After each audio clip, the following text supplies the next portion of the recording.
everyone? This is Corey. And this is Jeremy. And this is the Cultivate and Keep podcast, where we talk about what it means to be a man as a Christian. And thanks for tuning in today on this special episode. Wake up, Corey. You're sleeping, dude. Dude. You sound quiet. I think you sound a little quiet, too. I think we're both a little bit tired. A bit weathered. Taking the punches. It's cold, dude. It's That's super another cold. thing. We have these, what are these? Like these dole blankets. They're like survival blankets, dude.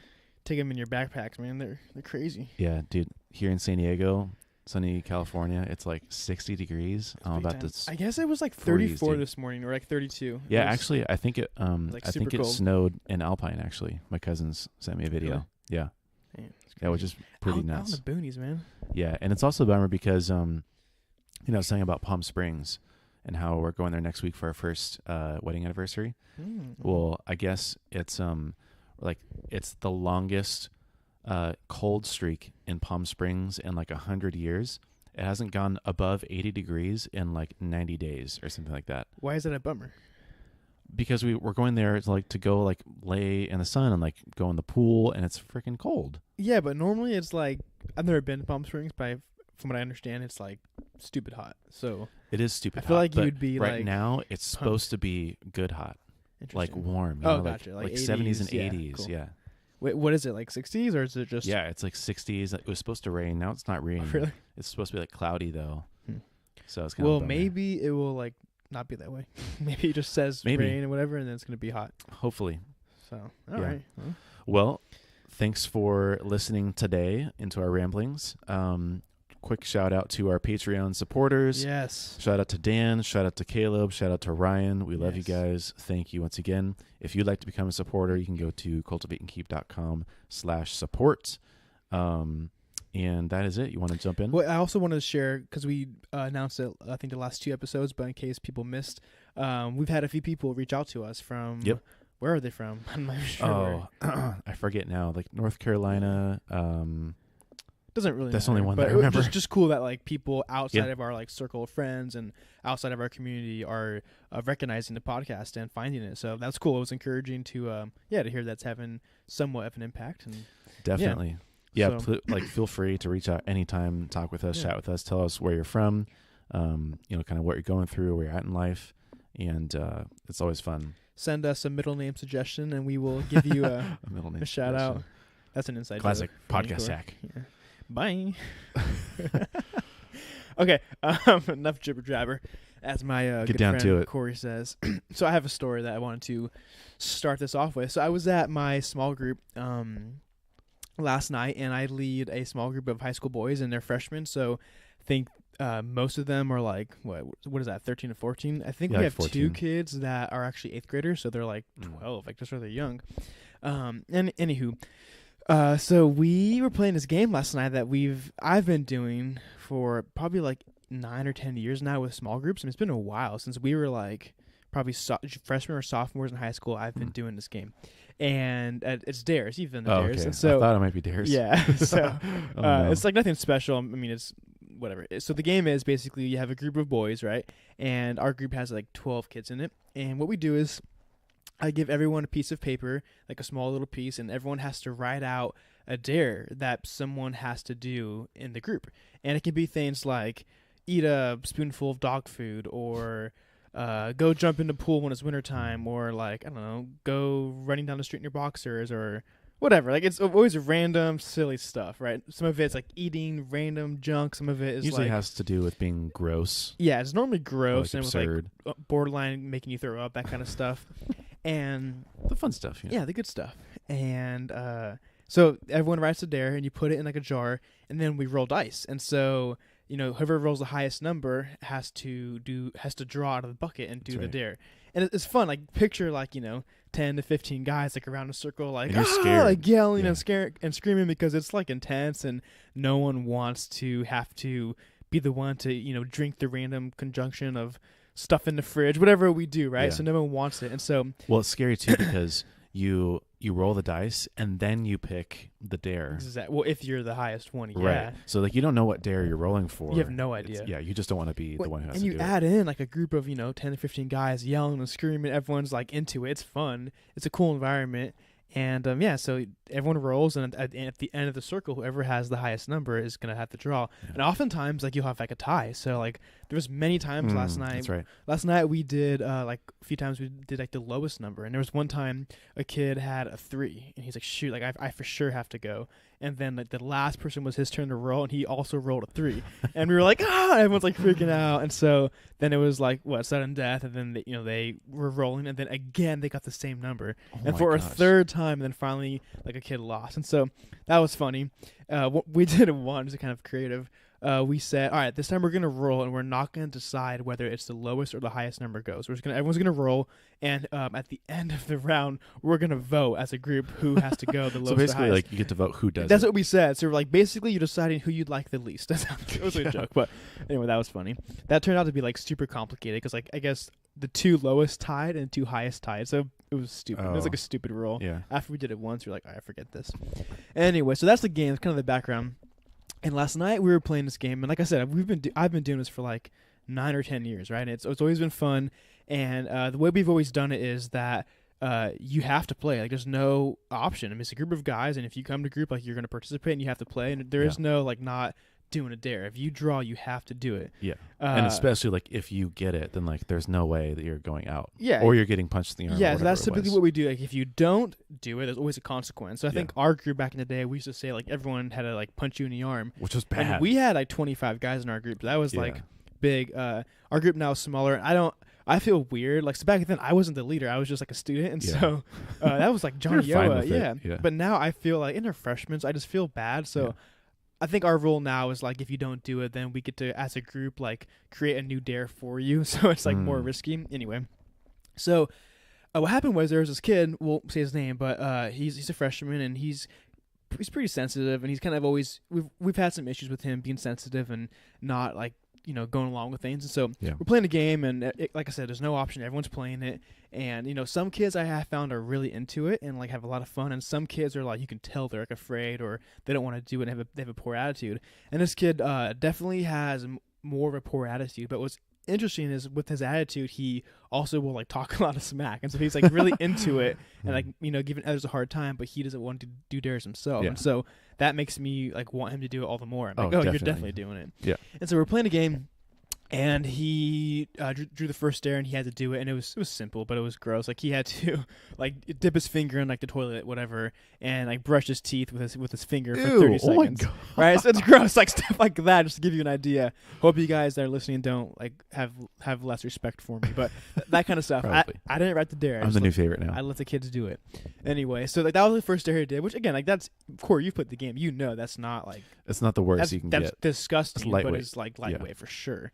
And so everyone's laughing. It was funny. He like had a bad attitude about it, but he did it, and he was like laughing, having fun.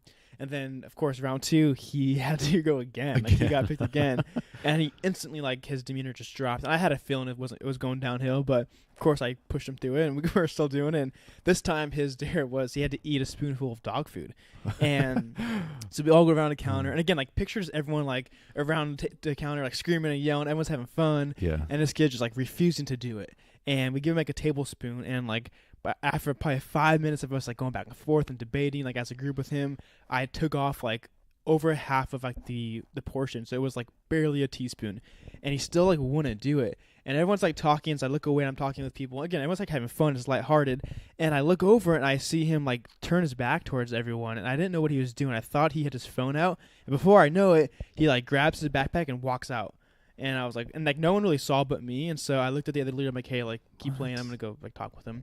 Go outside, and he's like crying. He's just sitting outside, just crying. And he's like, oh, I texted my mom. Like, I told her to come pick me up. I'm going home. And he's like bawling as he's telling me this. And I'm like, all right, bud, like tell me what are you thinking? Like, what's going on? Like, I knew what he was thinking. I just wanted to hear from him. Right. And he's just saying like, I don't like this game. I don't want to play. Like it kind of like whining to me. And so I was like very gentle with him. I wasn't like rude or hard. And I said, all right, bud, like you are definitely like more than welcome to leave. Like, I'm not going to force you to stay if like, you have the right to leave. I said, but like I would much rather you like not play and stay. Like, if the option is that you're not gonna, if you are forced to play, and if the option is you're gonna go home rather than play, then I'm going to excuse you from playing because I want you to be here. I want you to be a part of the group, especially when it gets to like the serious part of the night with the message and worship. And so he ends up, after like probably 5 minutes of talking, he ends up staying, and he's like, okay. He's like, I'm going to text my mom and have her bring me mouthwash because from the toilet, whatever. And he didn't even eat the dog food. That's like from the toilet. And I was like, no, like, I'm like laughing. I'm like, no, like, bro, like, we have mouthwash here. And he's like, no, the other leader said we don't. I'm like, he was just giving you a hard time. Yes, we have it. And so, telling a story, and then like his mom. So here's another thing. His mom like fed that. His mom dropped what she was doing and like instantly was on the way over. So then the mom's calling him. It's like, what's going on? Like freaking out. And so she wants to talk to me. So I talked to her, and she was super cool. Like I kind of explained the whole thing to her, and like explained it and said, here, here's what we're doing. Here's why we're doing it. Been doing this for years, and blah blah blah, and whatever. And so she was super cool. Okay, no worries. And she talked to her son, and he decides to stay. And so we go inside, and he decides to stay, and he's just not playing. So that's kind of what happened. Got home last night. I was telling that to Connie, kind of what happened, and I was telling her like kind of what went on, and kind of my explanation to the parent. And she was like, she starts laughing. She was like, I get everything that happened, but she was like, if I was like a mom, like, and this 24-year-old like student leader is telling me this, I would immediately come pick up my son, right? I wouldn't trust you guys because it just sounds ridiculous.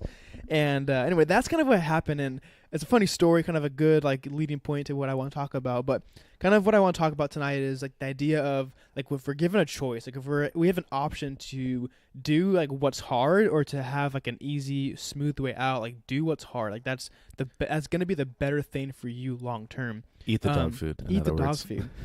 It's a funny like story and like funny way to parallel it, but I'm not saying, I'm not trying to justify this kid having to eat dog food rather than going home. I'm just saying, like, in life, like, when you have hard stuff, like, do what's hard. Like, don't take the easy way out. And that's kind of what I told the kid and the mom. I was like, look, like, this is fun. This is a game. Like, we do this for a few reasons. We're doing this game, like, it's really fun. Especially as a leader, because I don't have to play. It's really fun to watch you kids, like, borderline make each other throw up because you guys are doing this nasty like stuff, whatever. Like that's fun for me.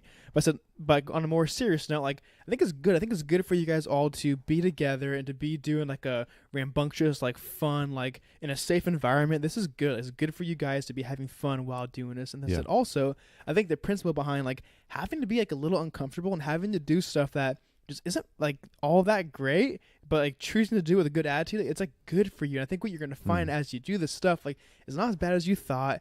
And again, it's small, but I think you'll have a more of a mindset of being able to accomplish and do more than you thought you could. Like, I have memories of when I was a group. I remember having to eat some nasty stuff, and I remember my heart was pounding. Like, dude, there's no way. Scary, Yeah, it's super scary. And I remember like doing it, like, it's not that bad, and it was like, and it was fun. And so, like, again, it's a small scale. We'll talk about like more of the meat to this, but that's kind of like in a nutshell what we're going to talk about. And anyway, so I'm curious your thoughts on that story. I think you know the kid too, so I mean, it's not surprising. Kind of, and like, to be fair too, I mean, it's not like he's the only one that would do that. You know what I mean? Like, there are so many people that would chicken out or would never do something gross or uncomfortable, or they just don't want to do that stuff.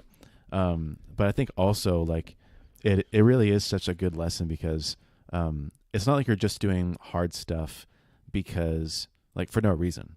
Like, you're doing hard stuff because it's fun, and like because you're with your friends, because it's building fellowship, because it's you're with all of your friends and you're doing this as a group. It's building kind of like a camaraderie and unity together.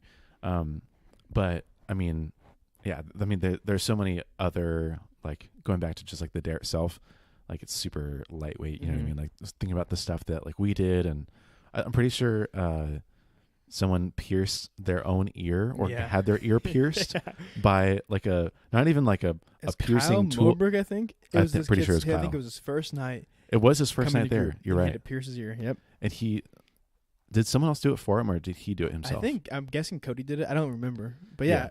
But it was with like a sewing needle. Yeah, that's what not we did. even like a piercing tool. He just like jabbed it through. Yeah, it just and like it. worked too. I'm pretty sure he like didn't. And he did it. Yeah. But that was the difference. I think that's kind of why Dude, this stuck out to me, because night?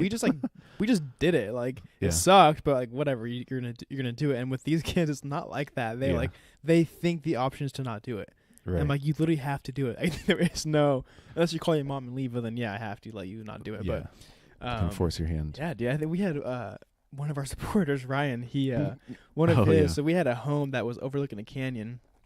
and it's like a super steep hill down there, and no one knew like what was at the bottom. It was like a big forest, It was whatever. a steep canyon. And this will give you like a good idea of how our group was. And so Ryan like drew, and he had to go, and the dare was run all the way to the bottom of the canyon. There's like a river at the bottom, like a little creek. You had to run across the creek, then come all the way back up the hill.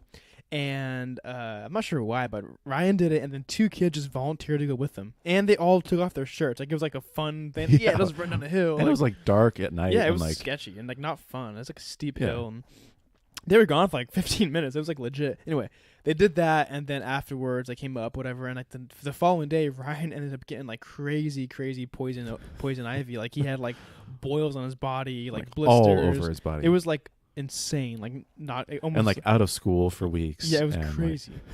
But those are the memories that we have with this game. Yeah, but I think you bring up a good point too about how not only is it just like doing hard stuff, right? Like doing the things that you don't want to do, but it's also learning to do it with a good attitude and learning to like see the fun in it or the benefit of it, and learning to kind of embrace it instead of like doing it with like a grudge. Yeah, I mean, kind of what I was. So this kid, it was kind of a good opportunity. This kid was. It turned from him being upset, crying, like feeling like you know, like kind of an outsider, like feeling like embarrassed, to like us having a good talk outside on the porch, then going back inside and having a fun rest of the night. I was talking to him, and I was like, again, like I explained to him like why we're doing it. I said, you know, it's fun, it's, you know, it's a good time, but I said, like, it's a good like picture of like your life that's coming. Like you are gonna have to do a lot of things you do not want to do. And I said, a lot of the stuff you're gonna have a choice. A lot of the stuff that comes your way, like some of it you have to do. There's no going around it, and it's gonna be hard. But some stuff, like, you will have an option. And I said, like, I want you to be someone that you always choose to do, like, the harder thing, especially when it's the right thing. Because most of the time, doing what's hard is probably, like, what's better for you, but you just don't want to. And I said, again, this is probably hard for you to understand and comprehend and get the parallel, but that's why we do it, to kind of get your mind, like, ready for that. And it was a good talk and a good opportunity, but that, again, that's kind of, like, the reasoning behind that game. Yeah, it's interesting to put that up, too, because you can do the hard thing, or you could do the easy thing, but also, like, realistically, you can just do nothing. And nothing is the worst option, right? Because you're, instead of doing like something and, you know, making progress or going forward, or at least just kind of acting, you're just defaulting to nothing, or kind of just like copping out, and you're missing out on everything and not just kind of some of it. But I mean, even then, like, defaulting to the hardest thing and like the most difficult thing is like the most unnatural thing. You know what I mean? Like, we're always, I always think about it as like, you know, how water always runs to like the lowest point, like wherever it is. And just how that's how we are. And we always like run down, we always default to like the path of least resistance. We always go to the thing that's easiest, that's most comfortable, that's most known. And we usually like completely stray away from all the things that are hard. Well, I think back to what you were first saying about like as a whole, like avoiding, you know, what's hard. I think like when you avoid what like hard situations, you think as overall you don't really end up where you want to be in life. When you avoid like I mean, think about like with, you know, career choices, or maybe it's schooling, or maybe it's hard conversations with a spouse or a friend, like whatever it is. Like when you avoid what's difficult, what we're not like, you know, prone to do, then I think you don't get where you want to be. Like, you have a vision and a hope for what you want to accomplish, but you're not going to get there if you don't do the things that are hard, you know?